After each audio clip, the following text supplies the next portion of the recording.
Good afternoon, everybody. Welcome to today's Business Spotlight. I'm your host today, Todd Rodden. I'm a certified executive and business coach. I own Aspire Action Coach based here in the Dayton, Ohio area. You're going to love this conversation here today. Really a leader in a new emerging technology based business, really leading the way and what will clearly grow into a much larger business enterprise and marketplace in the future. So, without further ado, love to have Suzi Milo here. Suzi is the owner of Great Lakes EV. They are an electric vehicle repair shop based here in the Miami Valley, but really on a leading edge of this type of service across the U.S. So, again, without further ado, Suzi Milo, take a second, introduce yourself, tell Hi, us a little bit of your Todd. background, and how'd you get started in electronic vehicles? Yeah, awesome. Well, thanks for having me on here. I'm really excited. I worked for Tesla for about 8 years, so I have a pretty deep connection to the industry. And my husband and business partner Pete, his background was in like custom electronics for the lighting industry, and it turns out that that suits itself very well to working on EVs. So when I left Tesla last year, we had kind of kicked around the idea for a long time of whenever I retired that we would open our own shop. And when the opportunity came up, we're like, hey, let's do it. So we're in Dayton, which ends up being a really good place for us to reach multiple states on kind of tough Tesla problems. We work primarily on Teslas, is the most of the out of warranty electric vehicles out there are Teslas. They were kind of first to market. But there's going to be a lot more out of warranty of other Mhm. EVs in the future, and we service anything that is all electric. So maybe kind of build upon that, kind of your target Hmm. customers, and also explain, as we were talking beforehand, kind of how far your reach is, how far customers come for your services. Yeah, definitely. So we have a couple different customer groups. I would say um, our very target audience are at the moment are customers who have older Tesla Model S's that are out of warranty and that need drivetrain repairs. So motors and batteries, very expensive repairs that if they go to Tesla, they'll be given an astronomical bill to replace the part wholesale. So, hey, you need a new motor. Hey, you need a new battery. That'll be 15, $20,000, something like that. With our expertise, we can open that battery, open that motor, fix it. We can do some stuff preventatively that Tesla doesn't do, and get them back on the road at a much more reasonable price. So that's really our value add there is that we're doing stuff that Tesla doesn't do. Um, and that kind of that customer base kind of fragments in a few different ways, but the individual owners that are taking care of their cars that they've had for a long time and really want to keep driving that car for years and years, that would be our market customer. And if you could maybe share kind of how far will people come? Oh, Because I, yes, I the don't think this reach. is something they Absolutely. assume that we have electric vehicle repair shops. You don't see them everywhere, right? Kind of Yeah, we're few and far between in the independent world right now. And we basically we're very networked, but we're the only shop in about a 500-mile radius that does the kind of work that we do. So we have a lot of customers from Detroit, Chicago, Atlanta, uh, Indiana, lots of people from Indiana, and then we do serve our Dayton customers as well. So there's lots of it's kind of surprising that there's lots of Tesla owners in the Dayton area. Dayton in particular, I think because of the base and all the engineering at the different companies around here, Dayton was actually a very early adopter in the EV space or the hybrid space, like back when the Chevy Volt came out, even. okay. This was a really big market. So we're kind of living that tradition of being pioneers out of Dayton. Okay, right here. Yeah. So at 500 miles. Yeah. I talk Yeah. to a lot of business Yeah, there's owners, a guy in unfortunately. Maryland. Yeah. There's a guy in Iowa. Yeah. I have a lot of other business owner friends who would love that their nearest competitor was 500 miles away. All right. All right. Yeah, well, I So, know it won't stay that way, but yep. we are absolutely taking advantage of it as best we can. Hey, you shared hey, close to 8 years working at Tesla, obviously a unique company, really on leading edge of kind of the EV space. I'm curious, what are some learnings you've taken from your time there that have carried over now into running your own business? Yeah, there's quite a few. I will start with one that I didn't have. So Tesla didn't teach me anything about the financial world. So that as a business owner is obviously anyone who's running a business knows that's a huge part of where you spend your time. And I didn't have much of that training from Tesla. The way that the corporate structure was, we were very operations focused. So I have a heavy operations background, but not financially. But so that's kind of what's really interesting to me about the opportunity to work with coaching programs and trainings and things like that. But stuff that I did bring from Tesla, there are two primary things. The first one is definitely Elon Musk's first principles perspective on problem solving. And this is how he founded SpaceX and how he grew Tesla. The idea that instead of just taking an industry at face value, this is what we've always done, this is how we do it, you ask that question, why, over and over again until you get to the base fundamental, maybe even the basic physics of what's going on, and then you reason up from there. So my business partner writes our internal software from scratch. We don't purchase an automotive CRM or inventory software. We build all of that in-house to do exactly what we need it to do and nothing more. So that's the best example of how we use that first principles perspective and everything. But we're constantly questioning, oh, this is what you do in the automotive industry. Okay, but why? And then we'll pick and choose like the best parts of that make sense for our operation instead of just going along with the flow. And then the second thing is just adapting to change very quickly. It's almost like working at Tesla, you get addicted to change, where if something doesn't go the way that you want, it's going to change. So no one gets really upset about it. But then conversely, you don't want to hang on to anything, don't get too attached to a way of doing things because it's going to change. I used to tell people that was the best and worst thing about working at Tesla was the constant change. But I've really internalized that as a human, as a business person, embracing the change and not getting stuck in the mud about it. So the way that we do things now, I'm not married to any of it. I'm sure we will iterate and change and grow sometimes it feels like every day.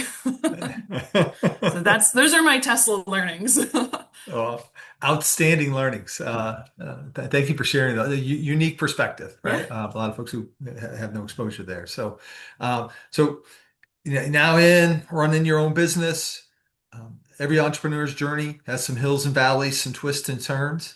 Curious, what's been a past challenge that you've already overcome, and what did you learn from it?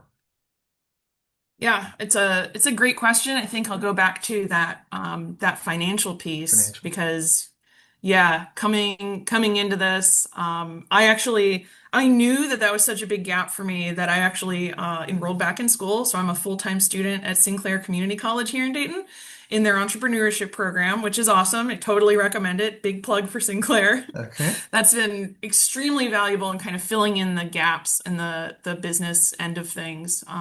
So really basic stuff like how you create and read a P&L, basic bookkeeping skills.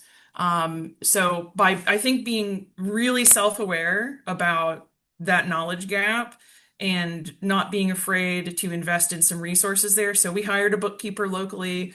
I have a fractional CFO who used to work in the CFO's office for Tesla, Scott Okay. Simpson. He's phenomenal. So we tap him for financial advice. Hey, how should we structure this?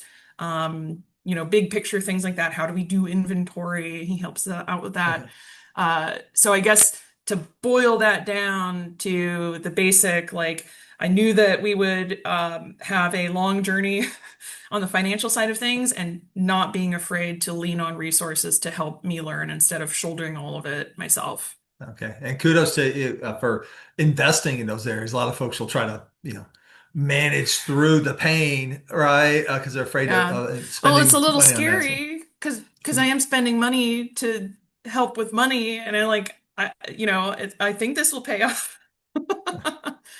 But it's a little scary. Yeah, it's a so, little scary, but but it's been very worth it so far. yeah, the key foundational knowledge, I mean, finance is the language of business, and so it's important to know Yes. that. So that's something in the past that you've obviously invested in. I'm sure still learning, but really put some good solutions in place. I'm curious as you look forward, uh, what's a key challenge you see on the horizon for you that you're trying to solve for? Yeah, I think scaling would be the broad term for it. How do we scale successfully when we have high skill labor? How do we hire and plan for growth so that we keep our quality and our customer experience? The customer quality of our experience is really important to me. A lot of Tesla owners are feeling burned by how busy Tesla service has gotten in the last several years. And when they see that there's a local option or another option at all to have someone work on their car, we also bring a very valuable experience with that. Very attentive, as far as it's simple things like answering the phone, answering text messages, keeping them updated with pictures about how their repair is going. And I don't want to lose that as we scale. Also, training. How do we find technicians that can do what our guys do? That's a really big question, I think, for the automotive industry at large with the shift to EVs. It's a Yeah. question that all of us are asking. How do we train for this new skill set? Yeah. Because It's yeah, being interested, you sense like the trade schools or any of those who normally train in automotive mechanics, have they transitioned or that still sounds like a gap there? Yeah, it's still in like the not I wouldn't even call it the early adopters phase from a training perspective. We know of there's a guy in Massachusetts that he will travel and train technicians on EV topics. There's Weber's School, Automotive School out in Utah. And then every now and then we hear about some trade school programs.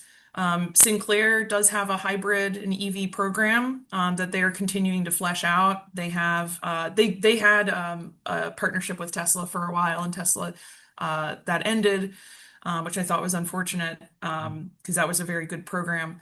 So we would like to see the expansion of those types of programs and then also tap into, because so much of this is computer based, really, across automotive now, but in particular with EVs. So how do you tap into maybe this set of skilled IT workers that are going through a period of uncertainty with AI displacing Right. so many jobs? How do you find those workers that would be open to, or maybe already hobbyist mechanics? They like working with their hands. How do you Right. encourage them to Yeah. work on EVs? Because they Yeah. could bring some serious skills. Okay. Good. Yeah. Potential great talent pool. So, um, you already talked a little bit about, I think, opportunity and kind of how broad your geography footprint is right now. But I'm curious, as you think to the future, you look 3, 5 years down the road, what's your vision for the business? Yes, we want to be a regional chain. We want to stay specialized in this really advanced diagnostic heavy work. So we want to keep the locations probably fairly small, but we want to have a presence in several major metros in the next, I would say a 5-year plan would be to have a shop outside Detroit, maybe outside Chicago, Atlanta.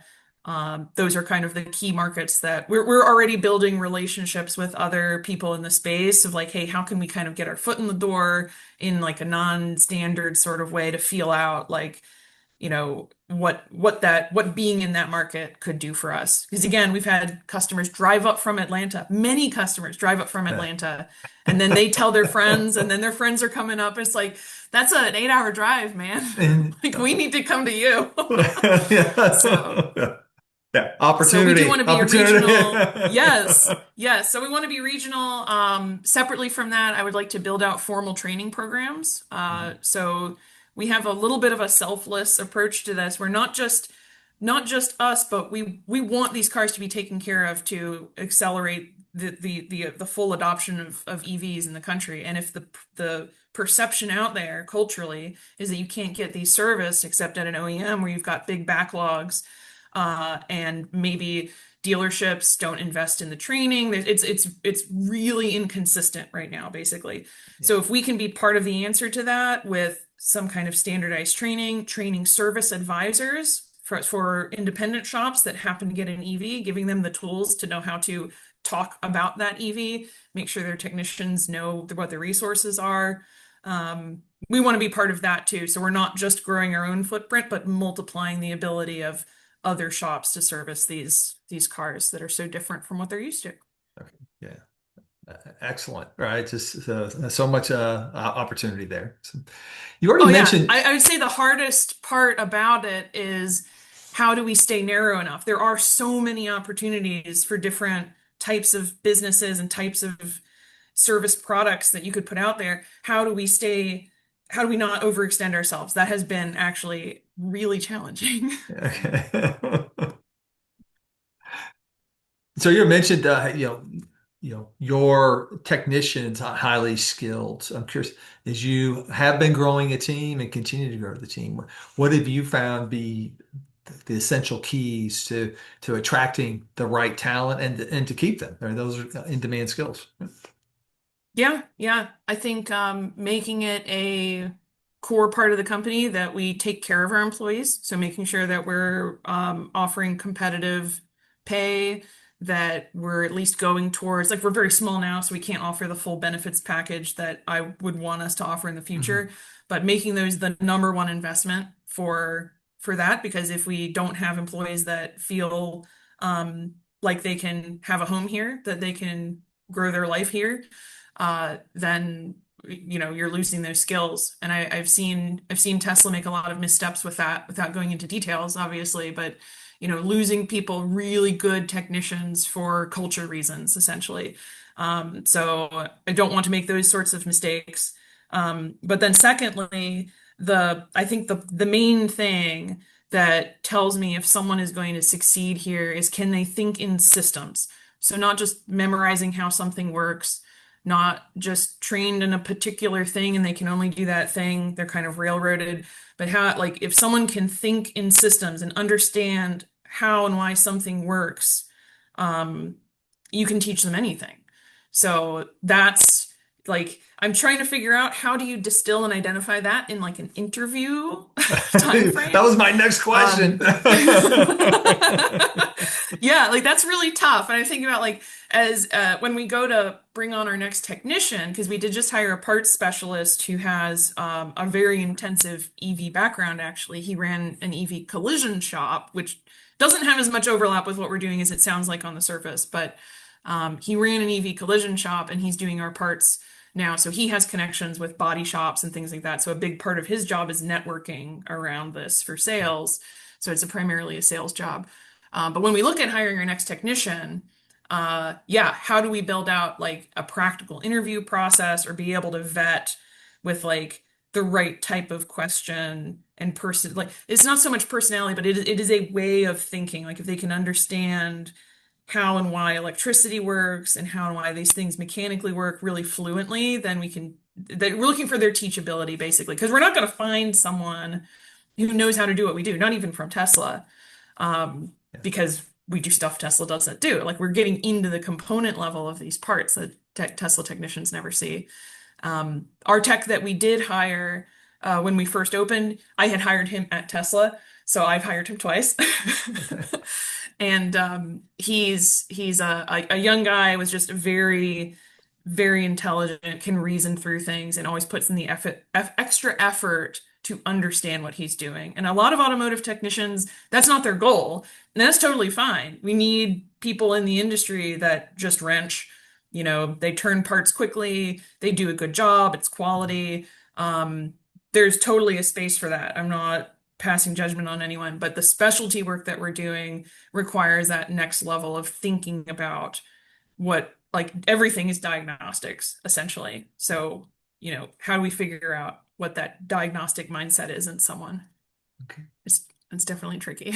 All right. Yeah, no, exciting. And I love that, how to find that. You see more and more of that these days. I'm not so much hiring that they already have a skill set. It's, do they have the right mindset? Are they curious? How do they think? And I can train them Yeah, on the actual yeah, yeah. system. Curiosity is huge. Right. Yeah.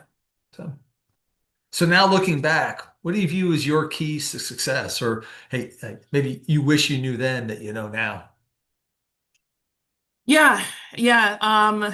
This might sound slightly strange, but realizing going into business is very different from navigating a corporate hierarchy.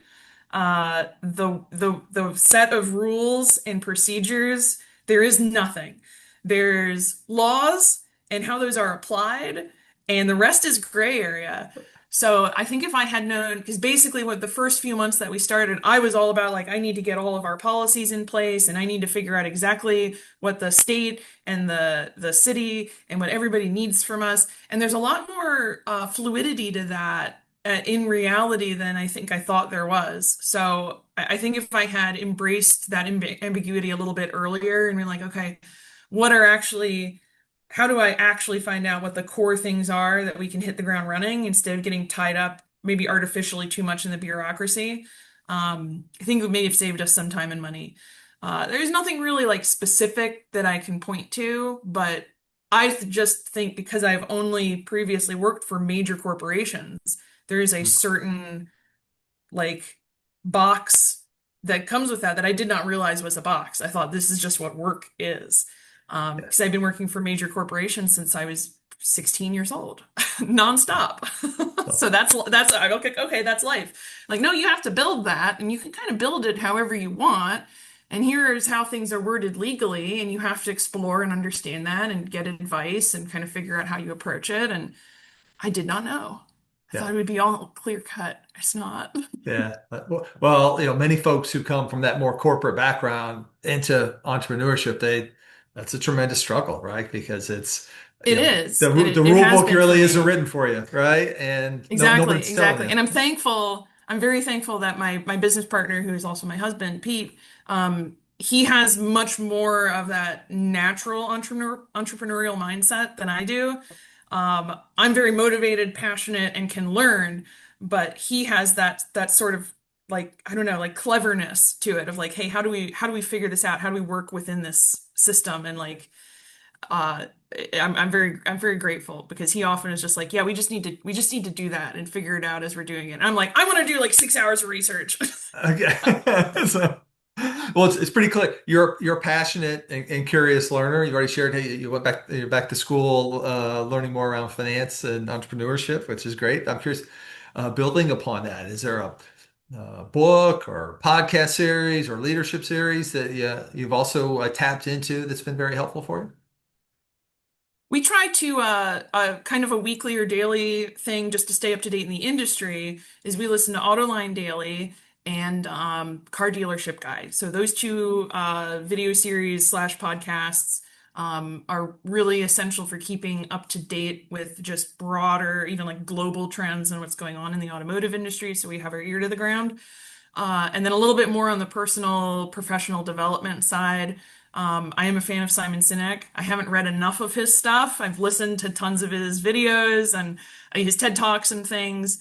And I really appreciate how he brings humanity to business because he's talking about like the emotional reactions of people and how you get customers bought in with understanding your why and all of these sorts of things. And Yeah. I love that approach. And then Brene Brown is also very inspiring, again, for kind of a similar reason, giving that humanity. Like people aren't like sometimes in business, I think we can pretend that people are logical and numbers oriented, and that's kind of a facade. But so being empathetic and kind to yourself and those sorts of things, I think are lessons not to be lost in the business world. Yeah. And being open, being vulnerable, recognizing I don't have it all Vulnerability, figured that's your out, big right? thing, yes. You got it. You got Yes. it. So our time flies in these discussions. Oh, I'm curious. shoot. Yeah. All right. I'm curious, Fantastic. and I'm sure our audiences as well. What are the best ways for folks to learn more about you and Great Lakes EV and to stay connected with the rest of your journey? Yeah, so our website is greatlakes-ev.com. You can read more about our services there. We are just north of downtown Dayton in McCook Field neighborhood, right next to 75 for any Tesla owners that might be listening. And we're also on Facebook and Instagram and YouTube. All Great Lakes EV should find us in any of those platforms. I think on Instagram it's greatlakes.ev. The others you can just search Great Lakes EV and we come up.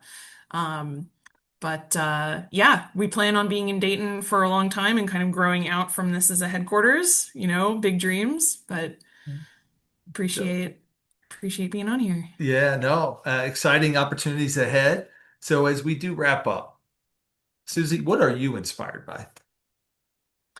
Right at this moment, I mean, thinking about what's going to happen with the electric vehicle industry and our place in it is really firing me up. It really is. We brought on this parts specialist. He just started this week, and he already has so many ideas for how we can grow the business. It's starting to feel like some of these puzzle pieces that we've been talking about for a while are finally coming into place, and the vision is starting to get clearer, almost by the hour, and how we're going to grow. So the opportunities with our shop, with the industry in general, with the kind of cohort of independent shops that we're a part of, the sky's the limit. It feels great to be on the cutting edge of something, really. Well, thank you for sharing your story, those words of inspiration, also your many lessons learned so far on your journey. Yeah, thank you so much for the opportunity to share on your platform. I'm Yeah. I'm really excited about it. Yeah. And so again, for our audience, again, we're thrilled to have Suzi join us. Uh, you now know, for those electric vehicle owners out there, pretty much if you're in the eastern part of the U.S., if you you have out of warranty Yeah, repairs, you now know who to call. All right, and they're right off I-75. All right, so they're easy to get to. So. very easy to get to. All right. So, for our viewers, we're thrilled to have you join us today as well. If you're not already a subscriber, we encourage you to hit the subscribe button so you can receive future messages, like you heard from Suzi Milo here today as well. And also, hey, we'd love it when you hit the like button. That helps us get the message out to other entrepreneurs as well. And so, thanks again, Suzi. Excited to see the future growth with the Great Lakes team under your leadership as well, and to Thank you everyone so else. much. I hope you all have a terrific day. Thank you.